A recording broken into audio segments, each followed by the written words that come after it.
जय बोलिए परम पदम नंदी स्वामी महाराज की, परम पूज्याचार्य गुरुवर श्री विराग सागर गुरुदेवी की, परम पूज्याचार्य गुरु श्री विनम्र सागर गुरुदेवी की, सत्संग जिनवाणी माता की।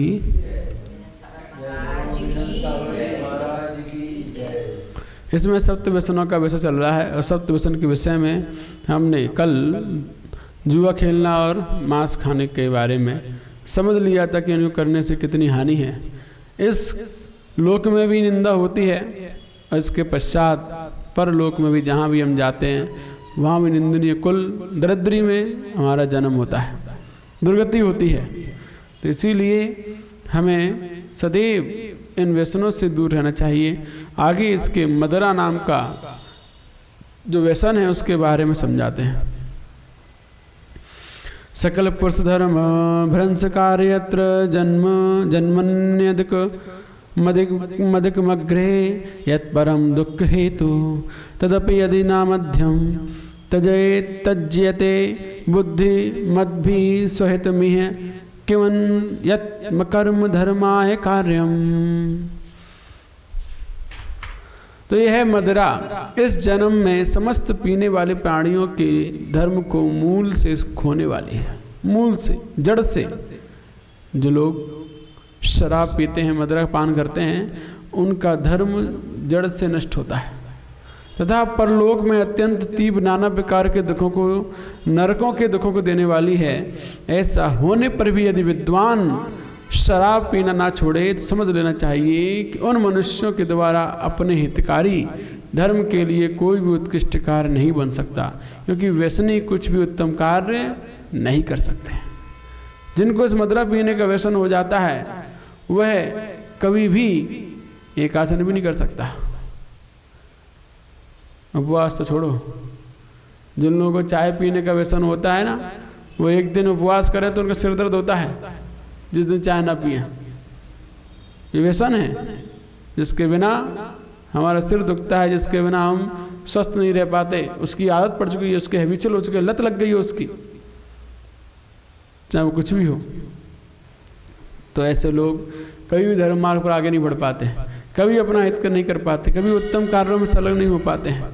तो इसीलिए हमें सदैव ऐसे शराब जैसे नशे को, तो अन्य समस्त नशों को, मदिरा में, मदिरा पान का जो व्यसन है इसमें मात्र मदिरा ही नहीं लिया गया, जिन जिन कार्यों से, जिन जिन वस्तुओं से नशा होता है वो सब लिए गए हैं। सारी नशे की वस्तुएं, चाहे वो शराब हो, अफीम, गांजा, चरस, बीड़ी, सिगरेट, तम्बाकू, जिनकी लत लग जाती है लोगों को, एक बार खाने के बाद चाहिए ही चाहिए, उसके बिना रह ही नहीं पाते हैं। ये सब नशे के अंतर्गत है। और इस प्रकार के नशे करने वाले व्यक्ति कभी भी अपने हितकारी धर्म के लिए उत्कृष्ट कार्य नहीं कर सकते, बनेगा ही नहीं। अरे इसके बिना हम रह ही नहीं पाते, कैसे करें, चलेगा ही नहीं, हम चल ही नहीं पाते हैं।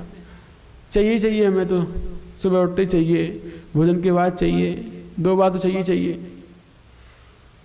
तो ऐसे लोग कभी भी अपने जीवन में उत्तम कार्यों को नहीं कर सकते, इसीलिए ये अपने धर्म को मूल से खोते हैं। क्या कर पाएंगे ये? जो लोग शराब पीते हैं और शराब पीने के बाद रात को तो पी और सुबह यहाँ आके अभिषेक कर रहे हैं, ऐसे लोग और पाप कमा रहे हैं। अपने अंदर अशुद्ध द्रव्य को धारण करके वह भगवान की पवित्र प्रतिमा को छू रहे हैं। अपवित्र विचारों को लेकर चलने वाले पवित्र कार्यों में संलग्न हो रहे हैं। तो वह दवाई खाने के साथ साथ परहेज नहीं कर पाते हैं। दवाई तो खा रहे हैं लेकिन परहेज नहीं कर रहे हैं, तो दवाई लाभ करेगी? कोई लाभ नहीं करेगी, बेकार जाएगी। ऐसे ही आप अभिषेक कर रहे हो, पवित्र कार्य कर रहे हो, लेकिन अपवित्र वस्तुओं को छोड़ नहीं पा रहे हो, उनका सेवन छूट नहीं रहा है, तो क्या आपको पवित्र कार्य कुछ फल देगा? कुछ नहीं देगा, बेकार है, वो भी व्यर्थ है, कोई काम का नहीं है। तो इसीलिए उनका सारा का सारा धर्म नष्ट हो जाता है, जो इस प्रकार मदिरा आदि अन्य वस्तुओं का नशा करते हैं। इस भाव में भी वह निंदनीय होते हैं सबके द्वारा। जो भी शराब पीता है, नशा करता है, हर जगह उसकी बदनामी होती है, उसके परिवार वाले उसकी निंदा करते हैं। और परलोक में भी जहाँ भी अगले हो में उसको जन्म होना है, नरकों की यातनाएं सहन करता है। और नरक की यातना सहन करने के पश्चात जहाँ भी जन्म लेगा वहाँ भी दरिद्री और खोटे कुल में जन्म लेने वाला होगा, क्योंकि वह धर्म से विहीन रहा पूरी जिंदगी भर, कोई धर्म नहीं कर पाया। इस कारण से अब कहीं भी जन्म लेगा तो नीच कुलों में ही जन्म होगा उसका। तो इसीलिए हमें सदैव दूर से ही छोड़ देने चाहिए, क्योंकि ये जरा से अभी इंद्रिय विषय जरा से हमें क्षणिक सुख देने वाले दिखाई दे रहे हैं, लेकिन आगे चलकर बहुत ज़्यादा इनका प्रतिफल दुख के रूप में प्राप्त होने वाला है। वो कहते नहीं है, आज जिन भोगों को भोगने मज़ा आ रहा है उनकी सज़ा का भी इंतजाम किया जा रहा है। सारी की सारी भोगों की सज़ा का इंतजाम किया जा रहा है। कितने भी भोग भोग लो, जो भी भोगने हैं सब की सज़ा भुगतनी पड़ेगी। और थोड़ी बहुत नहीं, ब्याज सहित न जाने कौन सी ब्याज लगती है। चक्रवर्ती ब्याज तो फिर भी कम है उसके आगे, वो जाने कौन सी लगाते हैं, कर्म सिद्धांत नहीं पता। तो बहुत भयंकर यातनाएं सहन करनी पड़ती हैं जो यहाँ पर इस मनुष्य पर्याय का दुरुपयोग करते हैं, जिन धर्म जिन शासन का दुरुपयोग करते हैं। ऐसे लोगों को आगे भविष्य में अति भयानक यातनाओं को सहन करना पड़ता है, दुखों को सहन करना पड़ता है। इसीलिए समझ जाओ, जरा से सुख पाने के लिए बहुत सारे दुखों को निमंत्रण नहीं देना चाहिए। यही समझदारी है, दूर से ही छोड़ देना चाहिए। अब यहाँ पर और इस अगली उसमें बता रहे हैं, मंदाक्रांता छंद। एक की भावम आस्था में ददि है जननीम वल्लभाम मन्यमाना निंद्याश्चेष्टा विदति जना निस्त्रपा पीति मध्या तत्राधिक्यम पति निपतिता यत्किर सारमेयात् वक्त्रे मूत्रम मधुर मधुरम भासमाना पिबन्ति। तो यहाँ कह रहे हैं वक्त्रे मूत्रम मधुर मधुरम, अपने मुंह में मूत्र को पीता है। कैसा? मधुर मधुरम, मधुर मधुर। और मिष्ट मिष्ट कहते हुए तत्काल गटक जाता है और मीठा मीठा है। कुत्ते उसके मुंह में मूत्र करते हैं और वो मिष्ट मिष्ट कहता हुआ गटक जाता है। मधुर मधुरम, आहा स्वाद आ रहा है। कौन? शराब पीने वाला। तो आचार्य कहते हैं मदिरा के पीने वाले मनुष्य यदि निर्लज्ज होकर अपनी माता को स्त्री माने तथा उसके साथ नाना प्रकार की खोटी चेष्टा करें तो यह बात तो कुछ भी नहीं, किंतु सबसे अधिक बात यह है कि मद्य के नशे में आकर जब मार्ग में गिर जाते हैं तथा जिस समय उनके मुख में कुत्ते मूतते हैं उसको मिष्ट मिष्ट कहते हुए तत्काल कटक जाते हैं। मधुरम मधुरम, वो उन्हें बहुत स्वादिष्ट लगता है। शराब पीने के बाद नाली में पड़े रहते हैं, वो नाली का पानी पीने में उन्हें बहुत स्वाद आता है।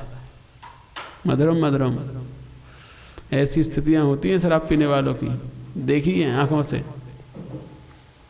जो मनुष्य मद्यपान करते हैं समस्त खोटी चेष्टा करते हैं तथा उनकी बुरी हालत होती है तथा उनको किसी प्रकार हित का मार्ग भी नहीं सूझता। इसलिए विद्वानों को निकृष्ट मत से जुदा ही रहना चाहिए।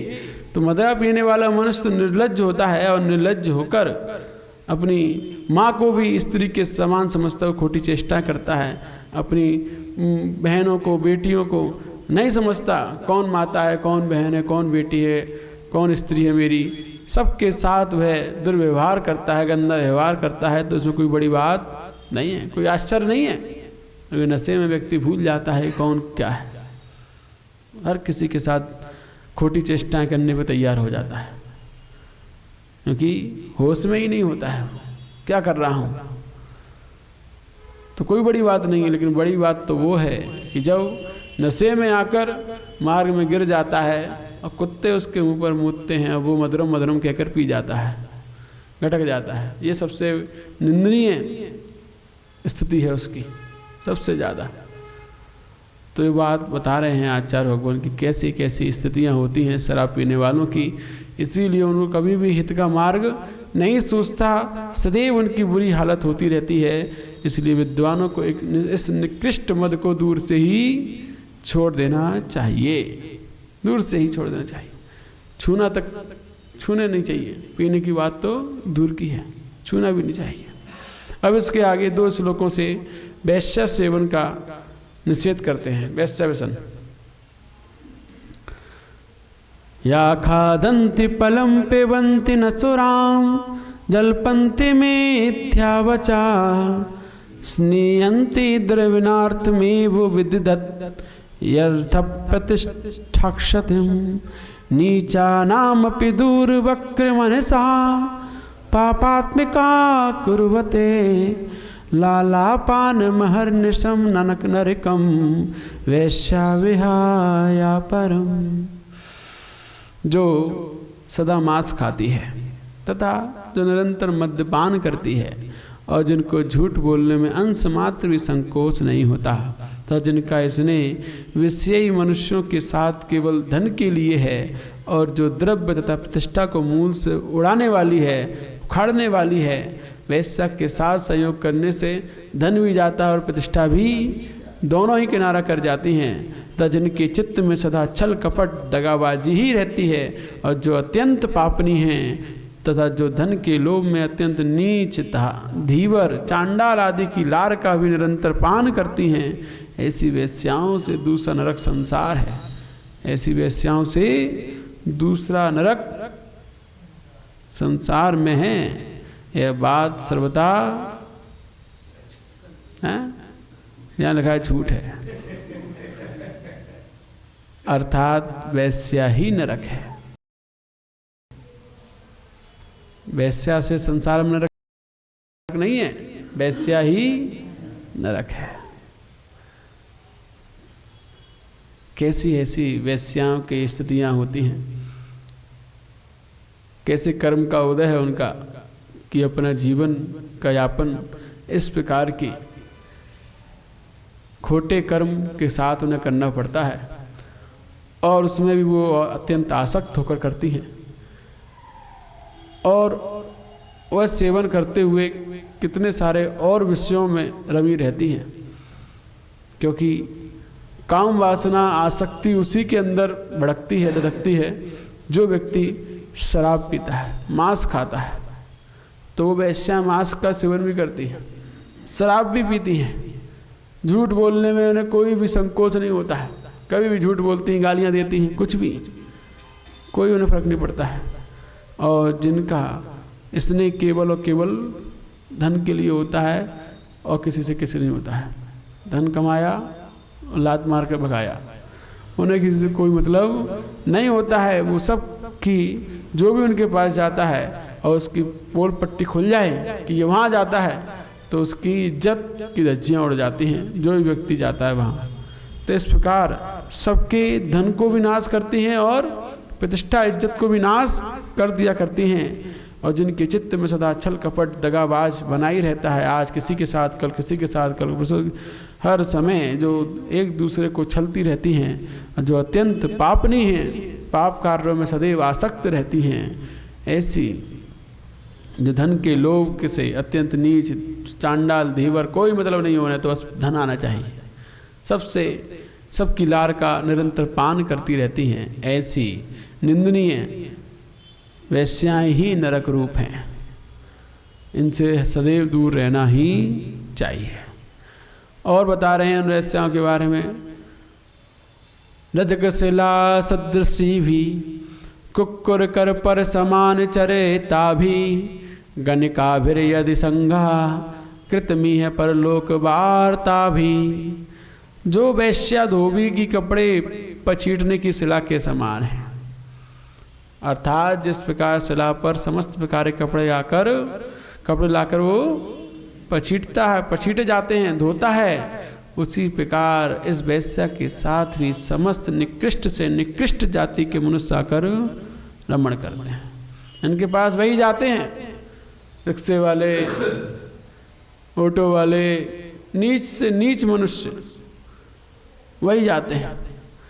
अथवा दूसरा इसका आशय यह भी है, जिस प्रकार शिला पर समस्त प्रकार के कपड़ों के मेल का संचय होता है, उसी प्रकार वैश्या रूपी शिला पर भी नाना जातियों के मनुष्य के वीर रूपी मेल का समूह इकट्ठा होता है।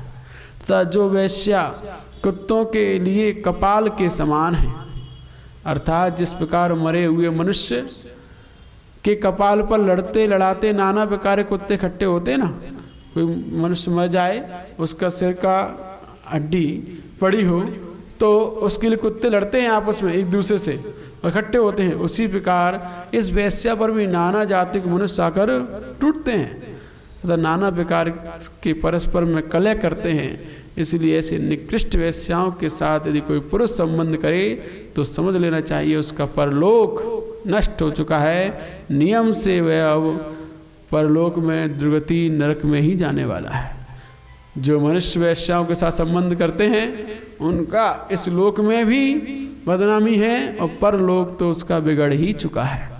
पर स्त्री सेवन वैश्या सेवन करने वाले कभी भी अपने जीवन में सम्मान इज्जत प्रतिष्ठा को प्राप्त नहीं होते हैं, सदैव निंदनीय ही होते हैं। बस देरी होती है तो पोल पट्टी खुलने की। जिस दिन पता चलता है कि ये व्यक्ति इस प्रकार का है, उस दिन से ही उसके जीवन में निरंतर निंदा आलोचना प्रारंभ हो जाती है। जब तक दबी है तब तक दबी है, जिस दिन पता चलेगी तुम क्या क्या करते हो क्या नहीं करते हो, उसी दिन से ही हर जगह आपकी निंदा आलोचना इस लोक में होती है। भले ही पता ना चले लेकिन परलोक तो बिगड़ ही रहा है। इस लोक में भले ही आप सबको सज्जन दिखाई दे रहे हो, कोई पता नहीं चल रहा है, आपकी क्रियाओं को कोई समझ नहीं पा रहा है, तो बदनामी नहीं हो रही इस लोक में, लेकिन परलोक में जहाँ भी आपको जन्म होना है वहाँ तो निश्चित ही आपका बिगाड़ हो चुका है। इसीलिए भूल कर भी ऐसे निंदनीय व्यसनों में अपने आप को नहीं फंसाना चाहिए। अब आगे इन दो गाथाओं से दो श्लोकों से शिकार व्यसन का निषेध करते हैं।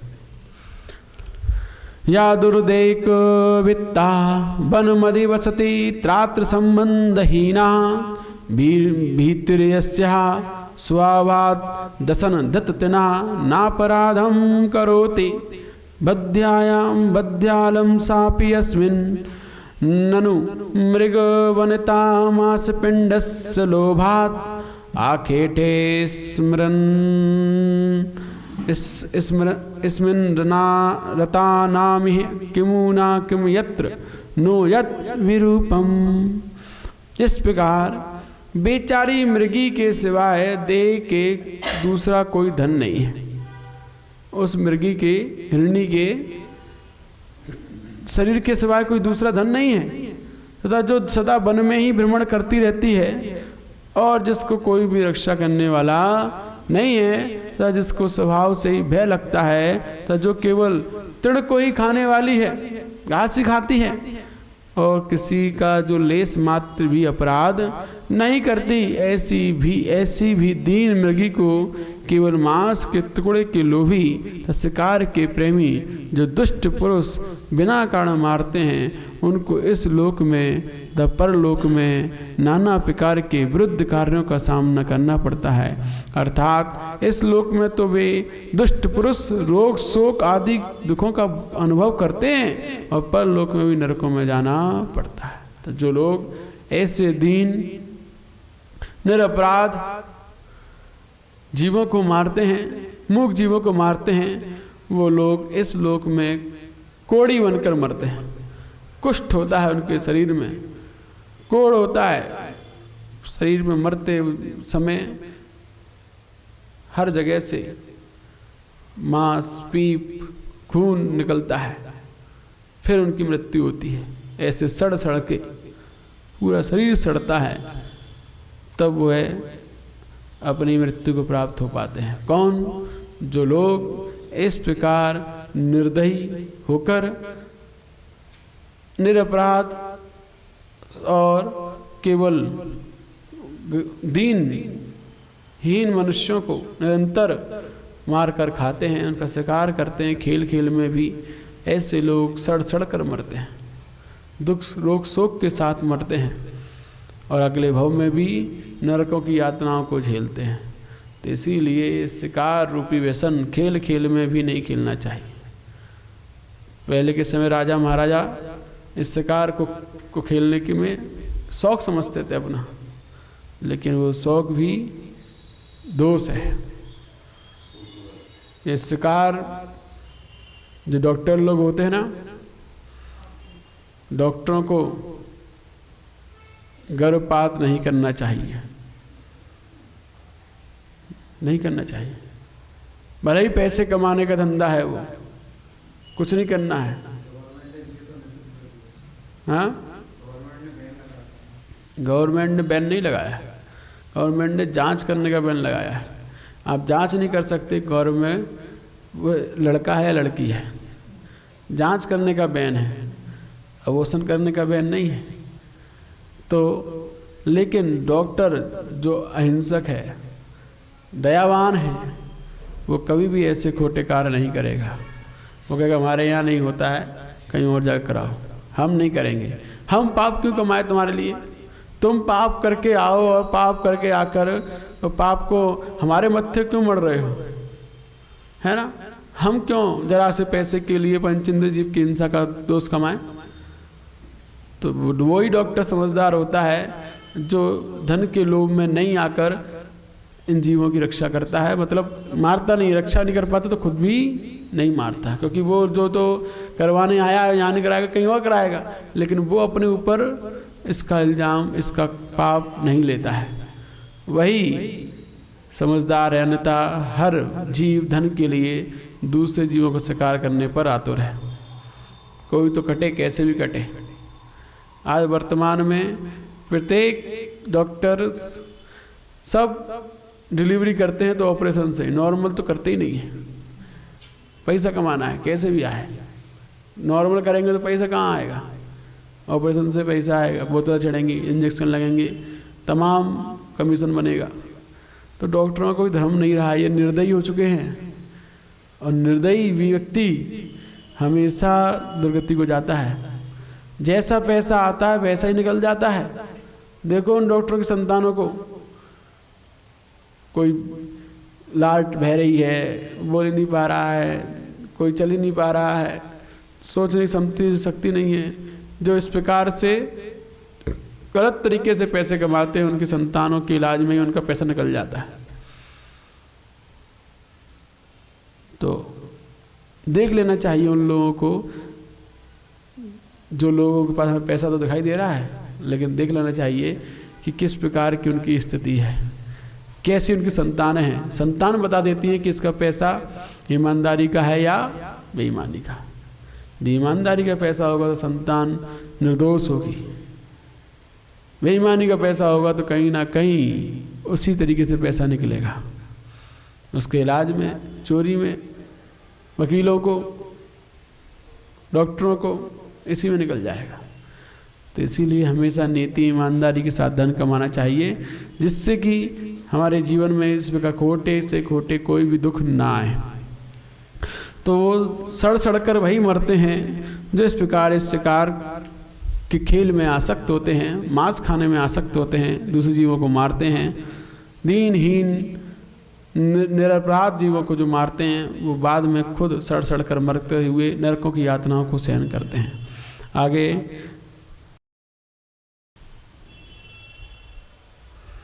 इसमें हम कल समझेंगे, आज समय